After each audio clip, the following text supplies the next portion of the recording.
In this Rhino tutorial, we're going to be looking at how you can import an image into Rhino to use as a reference for your 2D drafting or 3D modeling needs.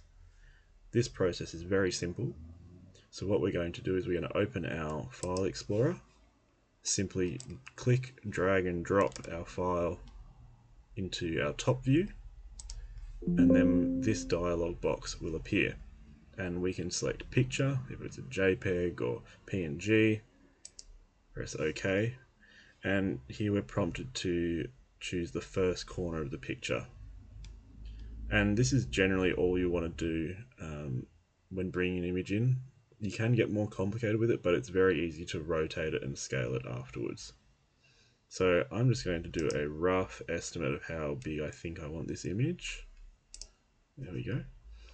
And so see that dimension there is 9 meters. Now I'm not sure that that is right, so I'm going to do a quick check and see.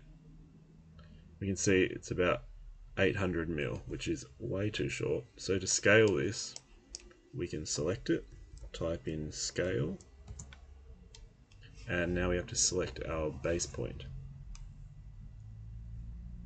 So we'll select that point there, and we're making sure we've got ortho on, so we can do so it snaps to a straight line. And then we're going to select our first reference point, which will be this one here. And now we can say what our second reference point is. And I'm going to do that by typing in what I want that distance to be. So I'm going to type in 9,000.